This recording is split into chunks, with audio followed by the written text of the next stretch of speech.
ಎಲ್ಲ ಆಹ್ವಾನಿತರಿಗೂ ವಂದಿಸುತ್ತಾ ಹಾಗೂ ಶ್ರೀ ಚನ್ನಮಲ್ಲಿಕಾರ್ಜುನ ಸ್ವಾಮಿಗಳಿಗೂ ವಂದಿಸುತ್ತಾ ಈ ಕಾರ್ಯಕ್ರಮದಲ್ಲಿ ಪಾಲ್ಗೊಂಡಿರುವಂತಹ ಎಲ್ಲ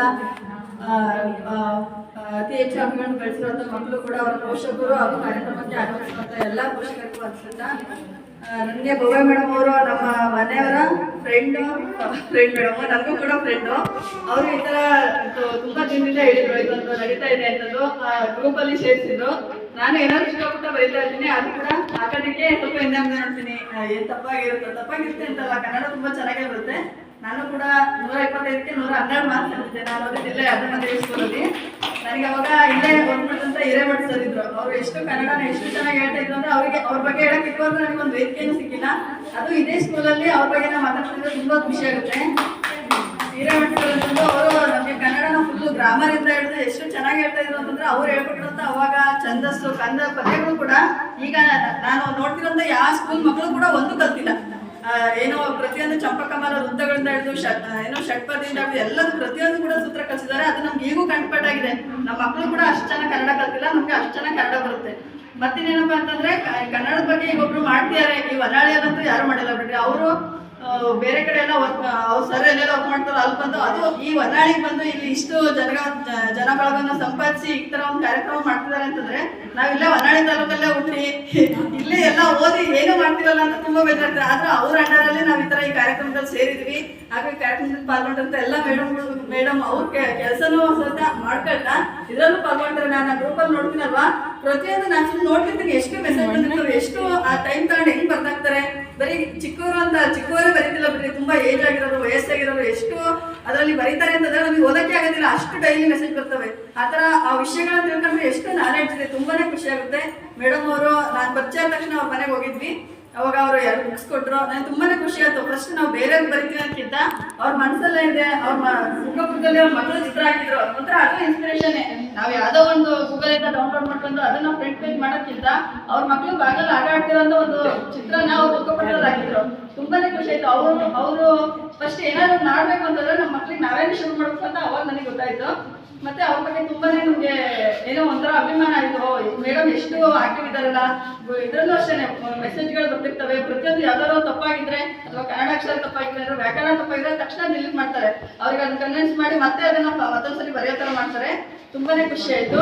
ಮತ್ತೆ ಇವತ್ತು ಕನ್ನಡದಲ್ಲಿ ಔಟ್ ಆಫ್ ಔಟ್ ಇದ್ದಿರಂತ ಎಲ್ಲ ಮಕ್ಕಳನ್ನ ಅಂದ್ರೆ ಯಾರು 100ಗೆ 100 ನಾ ಕೇಳಿದೆ ಏನು 85 ಮೇಲೆ ತೆಗ್ದಿರೋರ್ಗ ಅಥವಾ 90 ಮೇಲೆ ತೆಗ್ದಿರೋರ್ಗ ಅಂತಂದು ಅಲ್ಲ, 100ಗೆ 100 ಯಾರು ತೆಗಿರ್ತಾರೆ. ತುಂಬಾ ಖುಷಿ ಆಯ್ತು. ಈ ಮಕ್ಕಳು ತೀರಾ 100ಗೆ 100 ತೆಗ್ದಿರೋ 1 ಮಾರ್ಕ್ಸ್ ಕಡಿಮೆ ತೆಗ್ದಿರೋದ್ರೆ ಎಷ್ಟು ಪರ್ಫೆಕ್ಷನಿಸ್ಟ್ ಆಗಿ ಅವರು ಬರ್ದಿರ್ಬೋದು.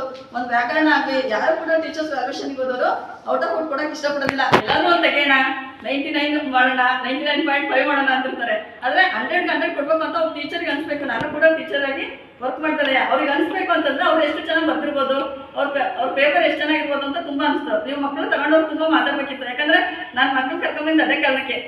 ನೀವು ಬಂದಿರ್ತೀರಾ, ಏನಾದ್ರು ಒಂದು ಹೇಳ್ತೀರಾ, ನಮ್ಮ ಮಕ್ಕಳು ಕೂಡ ಅದರಿಂದ ಏನಾದ್ರು ಕಲಿತಾರೆ. ಹೆಂಗ್ ಓದ್ಬೇಕು ನಾವ್ ಹೇಳಿದ್ರೆ ಆಗಲ್ಲ ಅವ್ರಿಗೆ.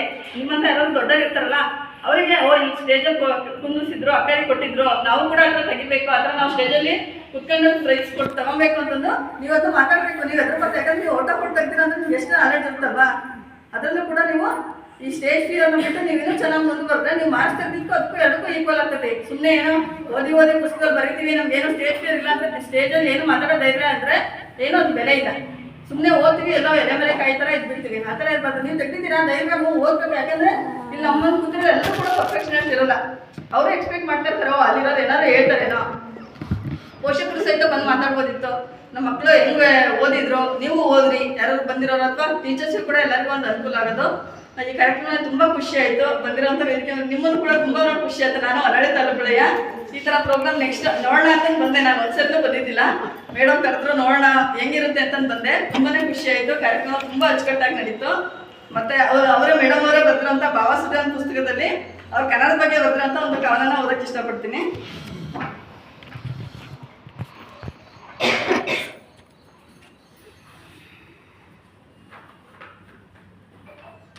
ಕನ್ನಡ ಒಲುಮೆ. ಕನ್ನಡ ನಮ್ಮ ಜನ್ಮಭೂಮಿ. ಕನ್ನಡ ನುಡಿಯೇ ಎಷ್ಟೊಂದು ಸವಿ. ನನ್ನ ಪ್ರತಿಯುಸಿರಲ್ಲಿ ಕನ್ನಡ ಹೆಸರೇ ತುಂಬಿದೆ. ತಿಳಿಯೋಣ ಕನ್ನಡದ ವಿಷಯ, ಪ್ರಪಂಚಕ್ಕೆ ಮಾಡೋಣ ಪರಿಚಯ, ಅದೇ ನಮ್ಮ ವಿಜಯ. ಕನ್ನಡವೇ ಜೀವ ಚೈತನ್ಯವು, ಕನ್ನಡದ ಒಲುಮೆ ಎಷ್ಟೊಂದು ಸೊಗವು. ನಾ ಬರೆಯುತ್ತಾ ಬಳಸುತ್ತಾ, ಕನ್ನಡ ಕಲಿಯುತ್ತಾ ಕಲಿಸುತ್ತಾ, ಜೀವವಿರೋ ತನಕ ಮಾಡುವೆ ಕನ್ನಡ ಸೇವೆ.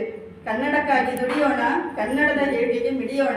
ಕನ್ನಡ ಕಂಪನ್ನು ಎಲ್ಲೆಡೆ ಹರಸೋಣ, ಹರಡೋಣ, ಬಳಸುತ್ತಾ ಉಳಿಸಿ ಬೆಳೆಸೋಣ. ಕನ್ನಡ ಕೀರ್ತಿ ಚಿರಂತನ ಬೆಳಗಿಸೋಣ, ಭುವನೇಶ್ವರಿ ತಾಯಿಗೆ ನಮಿಸೋಣ. ತುಂಬಾ ಖುಷಿ ಆಯ್ತು. ಅವ್ರು ಪ್ರತಿಯೊಂದು ವಿಷಯನೂ ತೆಗೆದು ಅದ್ರ ಬಗ್ಗೆ ಏನಾದ್ರು ಒಂದು ಬರೀಬೇಕು ಅಂತ ಅನ್ಕೊಂತಾರೆ. ನಮಗೂ ಕೂಡ ತುಂಬಾನೇ ವಿಷಯ ಇರ್ತವೆ, ಏನಾದ್ರು ಒಂದು ನೋಡ್ತೀವಿ ಅದ್ರ ಅನ್ಕೊಂತೀವಿ ಅಷ್ಟೇ, ಬರೆಯಲ್ಲ ನಾವು. ಯಾಕಂದ್ರೆ ಏನು ವರ್ಡ್ ಸೇರಿಸ್ಬೇಕು, ಇದು ತಪ್ಪಾಯ್ತು ಸರಿನಾ ಅಂತ ಅವ್ರು ಆಗಿರೋಂಥ ಗ್ರೂಪಲ್ಲಿ ಅವರು ಪ್ರತಿಯೊಂದು ಒಂದು ವರ್ಡ್ಸನ್ನ ಸೇರಿಸೋದು ಬಳಸಿ ನೋಡಿದ್ರೆ ತುಂಬಾನೇ ಖುಷಿ ಆಗುತ್ತೆ. ನಾವು ಕೂಡ ಎಲ್ಲರೂ ಪ್ರಯತ್ನಿಸೋಣ. ಈ ಕಾರ್ಯಕ್ರಮದಲ್ಲಿ ತುಂಬಾನೇ ಖುಷಿ ಅನಿಸ್ತು. ಎಲ್ಲರಿಗೂ ಕೂಡ ಧನ್ಯವಾದಗಳನ್ನ ಹೇಳ್ತಾ ನನ್ನ ಮಾತನ್ನ ಮುಗಿಸ್ತೇನೆ.